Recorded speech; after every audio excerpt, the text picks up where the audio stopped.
नमस्कार, वंदे मातरम। मैं हूं श्यामगिरी। आप देख रहे हैं हमारा चैनल मुद्दा भारत का यानी मुद्दा महाराष्ट्र चुनाव का। आज मैं अपने वीडियो में चर्चा करूंगा महाराष्ट्र चुनाव के अंतर्गत जो बागी लोग खड़े हैं, बागियों की संख्या बड़ी संख्या में है और उसको लेकर सभी पार्टियों के नेता इस समय परेशान हैं, सब सरदर्द बने हुए हैं। ये बागी कौन है, क्या है, इसके बारे में हम चर्चा करेंगे, कितनी संख्या में है। और सबसे बड़ी तो दिक्कत है मुंबई की, मीरा भाईंदर की, जैसे कि गोपाल शेट्टी का एरिया है, बोरीवली का। और मीरा भाईंदर की बात करें तो गीता जैन है, वहाँ पर बगावत के फॉर्म भरे हुए हैं। अब इनको वापसी के लिए, यानी कि नामांकन वापस लेने के लिए सभी नेता परेशान हैं और चाहते हैं कि जो बागियों की जो संख्या है उसको कम की जाए या ख़त्म की जाए। तो आज हमारा चर्चा का विषय ये है कि ये बागी लोग चाहते क्या हैं, आखिर में किस तरह गणित खेलने वाले हैं। क्योंकि महाराष्ट्र की राजनीति कुछ अलग 2019 के बाद कुछ अलग रास्ते पर चल रही है और रास्ता अलग अलग बनते ही जा रही है। अब चुनाव परिणाम के बाद बागियों के क्या करामात होगी वो तो चर्चा का विषय है, आगे भविष्य का विषय है। पर आज हम जान लेते हैं कि बागियों का क्या वो चाहते हैं, क्यों बगावती सुर अलापे हुए हैं। हमारे साथ में नवभारत के वरिष्ठ पत्रकार सूर्य प्रकाश मिश्रा जी, स्वागत है आपका। क्या कहेंगे जो बागी लोग हैं, बागी लोग पूरा खेल खराब कर रहे हैं सब राजनीतिक दलों के। 6 राजनेता है, यहाँ 6 पार्टियां हैं और सभी पार्टियों में बागियों की संख्या काफ़ी बड़ी संख्या में है। बिल्कुल सही कहा आपने कि बगावत का सिरदर्द जो है ना जी, सभी पार्टियों में बहुत तेज़ी से फैला हुआ है और सभी पार्टियों के नेता इस समय, जैसे कहा आपने कि महाराष्ट्र की राजनीति कुछ अलग ही दिशा में जा रही है। बहुत कड़ा संघर्ष दिखाई दे रहा है दोनों में, महायुति और महाविकास आघाड़ी के अंतर्गत। जैसा कि आप सब जानते हैं राजनीति में जो हैं, देखिए पहले 4 पार्टियां थी मुख्य रूप से, शिवसेना, बीजेपी, उधर कांग्रेस और एनसीपी। अब उन 4 पार्टियों की 6 पार्टियां हो गई। तब 4 पार्टियों में 4 इच्छुक रहा करते थे चुनाव के लिए, लोकसभा हो विधानसभा। हालांकि इच्छुकों की संख्या वाकई में बढ़ जाती है, लोकसभा में इच्छुकों की संख्या थोड़ी सी कम रहती। तो 4 की जगह अब 6 पार्टियां हो गई। तो 6 पार्टियों में 6 इच्छुक और टिकट मिलना है 2 ही को, एक महाविकास आघाड़ी, मतलब और बाकी सारे दल जो हैं चुनाव में हैं, लेकिन उनका उतना असर नहीं है अब। और महाराष्ट्र की एक चीज आपने देखी होगी सर, कि महाराष्ट्र का जो है एक संस्थानिक राजनीति भी होती रही है। इलाके वाइज जो है मंत्री विधायक ये जो हैं अपने अपने इलाके में अपना अपना प्रभाव अच्छी तरह से छोड़ते रहेंगे। आपको याद होगा कि 1995 का जब इलेक्शन हुआ तो पहली बार जब कांग्रेस और शिवसेना बीजेपी एक साथ लड़ी, कांग्रेस तो एक ही थी, 3 पार्टी, उस समय इतनी तेजी से काफी बगावत कांग्रेस में हुई थी। लेकिन इसके बाद 40 से ज्यादा सीटें जो हैं निर्दलीय चुन के आए थे। मुझे तो कमोबेश 1995 वाली स्थिति इसमें दिखाई दे रही है कि भले ही महाविकास आघाड़ी और महायुति के बीच काफ़ी टक्कर है, लेकिन इनमें से कुछ ज़्यादा से ज़्यादा जो है निर्दलीय चुन के आने वाले हैं। इसमें कुछ निर्दलीय, यानी आपको लगता है कि 2024 के चुनाव परिणाम में ये निर्दलीय तय करेंगे कि सरकार बिल्कुल हो सकता है। इसीलिए हम लोग चर्चा कर रहे थे मनसे ने भी 248 सीटों पे उम्मीदवार, हालांकि उनका वो नहीं है, हमने बार बार कहा है कि वो कटवा की भूमिका में, लेकिन कुछ सीटों पे उनका प्रभाव रहेगा तो वो गणित बदल सकते हैं, बहुत सीटों पर जो उम्मीदवार ऐसे हैं कि वो गणित बदल रहे हैं, मतलब समीकरण बदल रहे हैं एक तरीके का, कि जहां कुछ महाविकास आघाड़ी को मदद हो जाएगी उससे और कुछ सीटों पर महायुति को मदद हो जाएगी। तो ये बागी जो हैं कुछ भी कर सकते हैं। और जैसे आपने कहा कि जैसे बीजेपी में भी 19-20 सीटें ऐसी हैं कि जहां मजबूत बागी खड़े हुए हैं, जो उनके कुछ वोटर्स हैं वो प्रभावशाली भूमिका निभाते हैं। अब गीता जैन की बात हुई, गीता जैन पिछली बार भी निर्दलीय चुनाव लड़ी थी और विधायक बनी थी, वो हालांकि बीजेपी की ही रही, लेकिन इस बार भी टिकट नहीं। उनके बगल वाली बोरीवली सीट है जैसे गोपाल शेट्टी।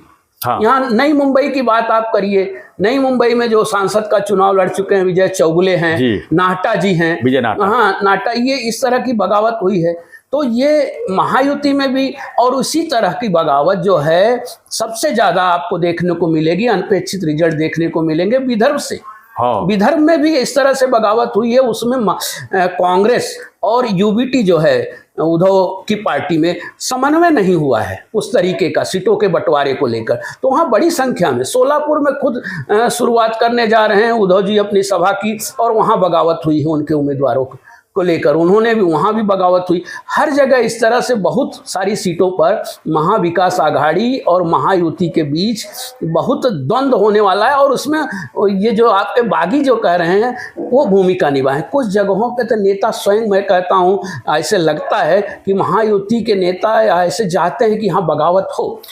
मैं हरियाणा चुनाव का थोड़ा जिक्र करूंगा यहाँ पर कि हरियाणा में आपने देखा कि जिस बीजेपी ने क्या किया है, वहाँ पर सबसे ज्यादा जो है बागी लोगों को खड़ा करके और जो जाट वोट थी उसको बांट दिया, और उसमें जो एक सफलता मिली है। मेरे को कहीं ना कहीं लगता है कि अमित शाह भी ये जिम्मेदारी ली है यहाँ पर महाराष्ट्र की, और बागियों को जो है जहाँ जहाँ पर जरूरत है कि जैसे किसी का वोट काटना है तो उनके ही लोगों को खड़ा करके पूरा ये कर रहे हैं। और इसमें एक और बात आ गई है कि मराठा जो आरक्षण का मुद्दा को लेकर मनोज जरांगे का भी भूमिका जो है नकारा नहीं जा सकता है, क्योंकि लोकसभा में उन्होंने दिखाया है कि मराठा समाज अगर एक हुए तो कुछ भी कर सकते हैं। मतलब तो विधानसभा में भी हालांकि शिंदे साहब पूरी तरह से चाबुक बनाए हुए हैं उसके ऊपर, लेकिन सवाल ये उठता है कि आखिर मराठा समाज वोट किसको देगी।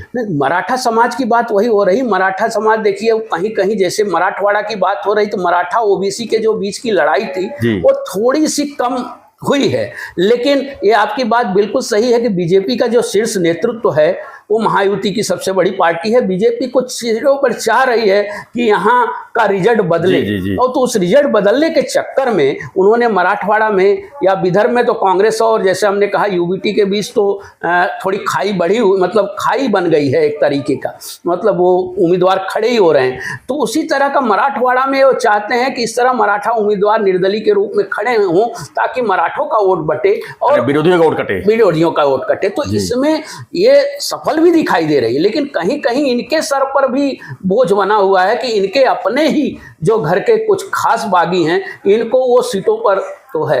लेकिन यहाँ भी इस तरह के भी इलेक्शन चल रहे हैं, जैसे गीता जैन है, गीता जैन अगर चुन के आई तो ये बोल रहे हैं मैं भी बीजेपी की हूँ, बीजेपी के साथ ही जाऊंगी। और गोपाल सिट्टे अगर चुन के आते हैं, अगर संजय, हालांकि वो बीजेपी की सीट है, बीजेपी के कोर वोटर हैं वहाँ पे, तो वो गोपाल शेट्टी भले ही बहुत वरिष्ठ कार्यकर्ता रहे, नेता रहे, नगर सेवक से लेकर सांसद तक चुने जाते रहे, लेकिन बीजेपी का कोर वोटर जो संजय उपाध्याय जी को दिया गया है, संजय उपाध्याय जी भी बीजेपी का कोर कार्यकर्ता हैं, उनको दिया गया तो उसका असर वहाँ पड़ने वाला है। लेकिन बीजेपी के साथ साथ और दलों में भी सरदर्द है। लेकिन एक काम बीजेपी ने और किया है कि जैसे उम्मीदवारों की अदला बदली का काम, तो जहां ज्यादा बगावत होनी भी थी तो उन्होंने बगावत कम करने की कोशिश में, जैसे उनको शिंदे जी की तरफ से उम्मीदवारी मिल गई है, कई सीटों पे बीजेपी के नेता जो हैं आप देख रहे हैं, नारायण राणे के सुपुत्र हुए या साइना एनसी हुई है, ऐसे कई नेता जो बीजेपी के लाइमलाइट वाले नेता और शिवसेना के टिकट पर चुनाव लड़ रहे हैं। तो वहां उन्होंने